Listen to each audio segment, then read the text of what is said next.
क्या कोई कंट्री दोस्तों इतनी ज्यादा पावरफुल हो सकती है कि वो पूरे कंट्री को तबाह कर दे, उसके जमीन को, उसके खेत को, उसके पीने के पानी को, हर चीज को तबाह करके रख दे, या फिर दोस्तों हजारों लोगों को कैंसर का मरीज बना दे, वो भी जानबूझकर।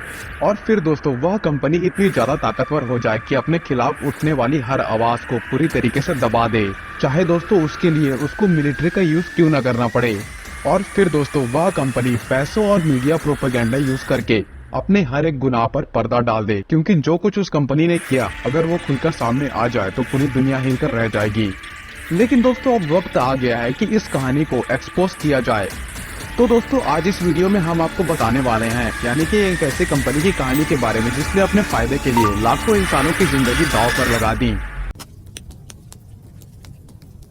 यह कहानी शुरू होती है तो 1833 में लंदन में एक बहुत ही बड़ा बिजनेसमैन था जिसका नाम था सैमुअल समुद्री खोल्स की, यानी कि सी अर्चन्स की एक्सपोर्ट और इंपोर्ट का बिजनेस करता था। 1870 में सैमुअल की डेथ के बाद उसका सारा का सारा बिजनेस उसके दो बेटों की भी चला गया जो कि उसको कंट्रोल करते थे।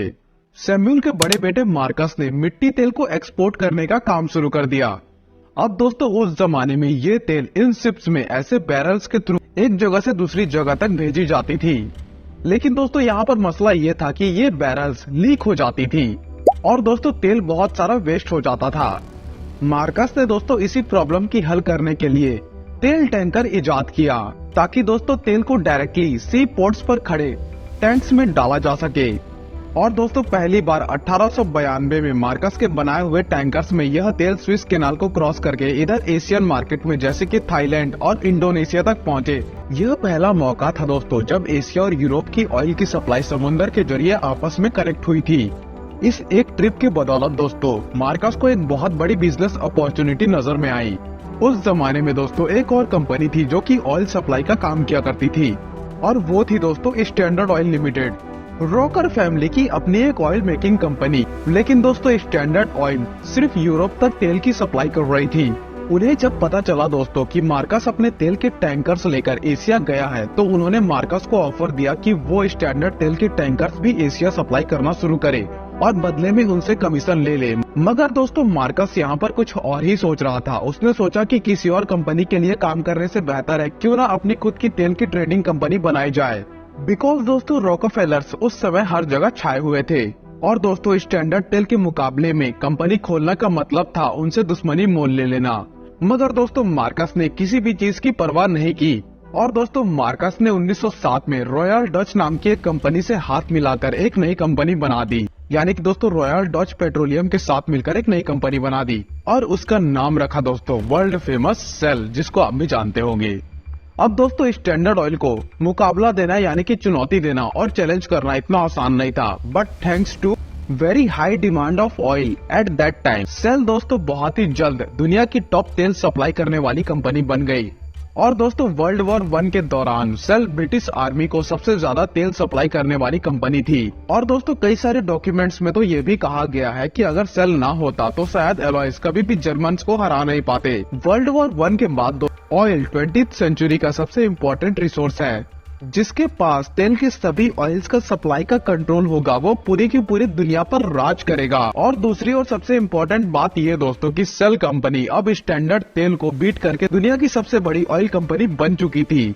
लेकिन दोस्तों तेल का सबसे बड़ा मसला ये है कि आप अपनी मर्जी से इसकी सप्लाई या फिर इसकी प्रोडक्शन बढ़ा नहीं सकते।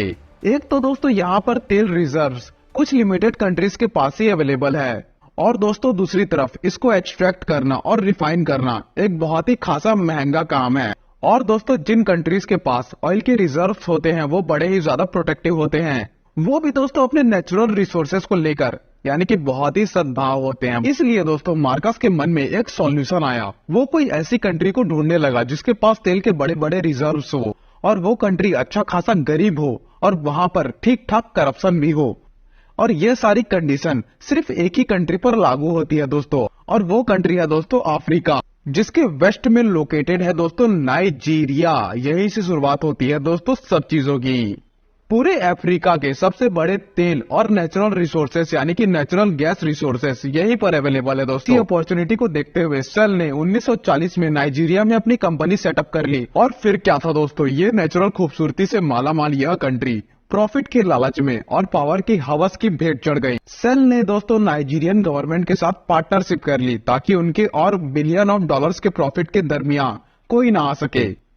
अब दोस्तों चाहे आप पीने का पानी हो या किसानों के खेत में जाने वाला पानी, इन सभी को जहरीला बना दो, कोई आपका कुछ नहीं उखाड़ पाएगा। ऐसा हो गया था उस समय।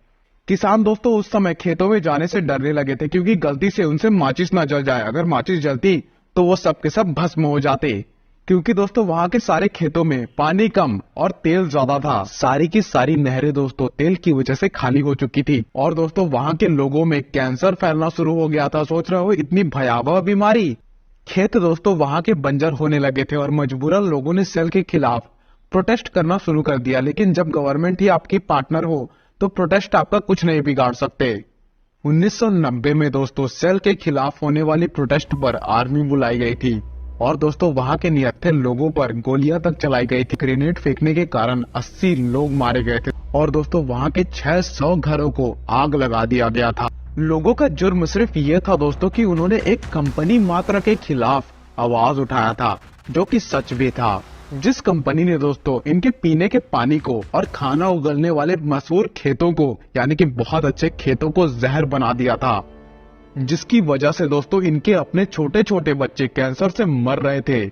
लेकिन दोस्तों सेल को इन सारी ट्रेजेडी से कोई फर्क नहीं पड़ा दोस्तों, बल्कि 3 साल बाद ही दोस्तों यानी कि 1993 में एक नई पाइपलाइन के खिलाफ होने वाले एक प्रोटेस्ट पर सेल के कहने पर नाइजीरियन आर्मी ने डायरेक्ट फायरिंग की, जिससे कि एक आदमी की मौत हो गई दोस्तों और दोस्तों 11 लोग घायल हो गए थे उस फायरिंग में। आपके मन में दोस्तों एक सवाल आ रहा होगा कि नाइजीरियन मिलिट्री कैसे एक कंपनी के लिए अपने ही लोगों पर गोलियां चला सकती है। तो दोस्तों सेल सिर्फ गवर्नमेंट को नहीं बल्कि नाइजीरियन आर्मी जनरल्स को भी हैवी फंडिंग दे रही थी। इसके साथ साथ दोस्तों सेल ने नाइजीरियन आर्मी को गन्स, शिप्स और इवन हेलीकॉप्टर भी गिफ्ट में दिए थे। जब दोस्तों सबका आम इंटरेस्ट एक ही हो तो दोस्तों प्रोटेस्टर की वैल्यू ही क्या होगी वहाँ पर। सेल ने दोस्तों पैसों के जरिए सभी के सभी को खामोश करवा दिया था। सब कुछ दोस्तों सेल के कंट्रोल में था सिवाय एक आदमी के। इस आदमी का नाम था केन सारो-वीवा। केन दोस्तों एक राइटर और इन्वायरमेंटल एक्टिविस्ट था। केन ने दोस्तों सेल के खिलाफ एक जबरदस्त मूवमेंट चलाना शुरू कर दिया। प्रेस से लेकर दोस्तों कॉलेजेस, स्कूल, यूनिवर्सिटी और एवं अस्पताल में भी दोस्तों लोगों को यह अवेयरनेस देनी शुरू कर दी केन ने कि सेल उनकी जिंदगी बर्बाद कर रही है। केन के आसपास दोस्तों लोगों की एक भीड़ इकट्ठी हो गई थी। केन का दोस्तों सिर्फ एक ही मिशन था, सेल को नाइजीरिया से बाहर निकालना। सेल ने केन को दोस्तों नेगोशिएट करने की और उसे खरीदने की बहुत ज्यादा कोशिश की, मगर वो उसमें नाकाम रहे। और क्योंकि केन अकेला नहीं था, उसके साथ लोगों की एक बहुत बड़ी भीड़ मौजूद थी। उसके खिलाफ दोस्तों एक्शन लेना भी बहुत ज्यादा मुश्किल हो रहा था। केन और उसके साथियों ने सेल के ऑपरेशंस रोकना शुरू कर दिए। तेल ले जाने वाले ट्रक्स को रोड पर रोक लिया जाता था। प्लांट पर काम करने वाले इंजीनियर को डराया धमकाया जाता था ताकि नाइजीरिया को छोड़कर वापस अपने कंट्री चले जाए। और हिस्ट्री में पहली बार दोस्तों सेल के खिलाफ किसी ऑपरेशन का असर होना शुरू हो गया। सेल को दोस्तों बहुत बड़ा झटका लगा था क्योंकि सिर्फ एक आदमी उनके रास्ते का रुकावट बन चुका था। उसको हटाने के लिए बहुत ही स्मार्ट प्लान की जरूरत थी। सेल के लोग दोस्तों नाइजीरियन इंटेलिजेंस के साथ बैठे यानी कि उनके ऑफिसर के साथ बैठे और उन्होंने केन को रास्ते से हटाने का एक बहुत अच्छा प्लान बनाया। 4 हफ्ते बाद दोस्तों केन के गांव के लोकल चीफ्स को बेदर्दी से मार दिया गया। और दोस्तों इसका इल्जाम जानते हो किस पर ला दिया गया? केन और उसके साथियों पर। हालांकि दोस्तों जिस दिन ये मर्डर हुआ उस दिन केन और उनके साथी गांव में थे ही नहीं। केन के गांव के चंद लोगों को रिश्वत देकर झूठी गवाहियां दिलवाई गई। और दोस्तों फिर 1 साल बाद ही यानी कि 1995 में नवंबर 10 को केन और उसके 9 साथियों को फांसी दे दी गई। मैसेज बिल्कुल क्लियर था दोस्तों, जो भी सेल कंपनी के खिलाफ जाएगा उसका यही अंजाम होने वाला है। उन 9 लोगों की फैमिली ने दोस्तों नीदरलैंड में जाकर सेल के खिलाफ केस किया और फिर दोस्तों 2017 में यानी कि 22 साल बाद सेल को इस ट्रेजेडी का आधा कसूरवार ठहराया गया। हालांकि दोस्तों 5 लोगों ने आकर कबूल किया कि उन्होंने सेल के कहने पर यानी कि दोस्तों उनकी रिश्वत के कारण एक झूठी गवाही दी थी। लेकिन दोस्तों सेल को मात्र $15 मिलियन का फाइन करके छोड़ दिया गया था। 2018 में दोस्तों दुबई में एक प्राइवेट प्रॉपर्टी डेटा लीक हुआ जिसमें देखा जा सकता था कि सेल ने दोस्तों $1.3 बिलियन की प्रॉपर्टी नाइजीरियन पेट्रोलियम मिनिस्टर और कुछ नाइजीरियन मिलिट्री जनरल्स को गिफ्ट की थी। इसी तरह दोस्तों इस कंपनी ने गवर्नमेंट या फिर मिलिट्री को नहीं बल्कि आम लोगों को भी अपना अच्छा इमेज बनाने के लिए कैंपेन की, जैसे कि ये एड इसमें दोस्तों देखा जा सकता है कि सेल अपने आप को एक ऐसी कंपनी के तौर पर पेश कर रहा है जो कि इन्वायरमेंटल फ्रेंडली एनर्जी में इन्वेस्ट करता है। इसी तरह दोस्तों दिसंबर 2011 में 40,000 बैरल नाइजर रिवर में लीक हो गए थे और पूरा का पूरा दरिया दोस्तों लिटरली काला हो गया था। इस दरिया की सारी मछलियां मर गई थी, आसपास के खेत तबाह हो गए थे, लोगों के पास पीने का पानी तक नहीं था। और इसके बदले में दोस्तों जानते हो सेल ने क्या कहा कि इसमें हमारी कोई गलती नहीं है, बल्कि इसमें गलती है नाइजीरियन पेट्रोलियम वर्कर की। 2017 में एक स्टडी पब्लिश हुई जिसमें यह कहा गया था कि जो माए नाइजर रिवर के 10 किलोमीटर के रेडियस में रहती थी उनके छोटे बच्चे के पहले महीने में मरने के चांसेस 50% से भी ज्यादा है, और बचने की सूरत में भी दोस्तों फिजिकली और मेंटली डिसेबल्ड होने की चांसेस 40% की है। इन सभी ट्रेजेडी के बाद दोस्तों नाइजीरिया की पब्लिक के मन में सेल के खिलाफ बहुत ही ज्यादा गुस्सा आ गया था। अब तो दोस्तों कई सारे ग्रुप्स हथियारों के साथ सेल और नाइजीरियन गवर्नमेंट के खिलाफ लड़ रहे हैं। और दोस्तों दुखद बात यह है कि एक सिविल वॉर की सिचुएशन बन गई है। और दोस्तों इन सभी की वजह मात्र एक कंपनी है और उसका नाम आप जानते ही हो, सेल। अपनी खुदगर्जी और लालच की वजह से एक पूरी कंट्री को तबाह करके रख दिया है। दोस्तों यह सोच के बहुत ही ज्यादा हैरानी और डर लगता है और खौफ आता है मन में कि एक इंसान पैसे और पावर के लिए किस हद तक गिर सकता है। और दोस्तों ऐसे ही बहुत सारे राज हैं जिनके पर्दे हम आगे आने वाली वीडियोस में उठाने वाले हैं, तो हमारे साथ लगे रहिएगा दोस्तों। बहुत सारे ऐसे क्राइम है दोस्तों और बहुत सारे ऐसे लोग हैं जिनके कारनामे हम अपने आगे आने वाली वीडियोस में बताने वाले हैं। तो इस चैनल को सब्सक्राइब और इस वीडियो को लाइक जरूर कर दे ताकि ऐसे ही इन्फॉर्मेटिव वीडियो मैं आप तक लाता रहूं।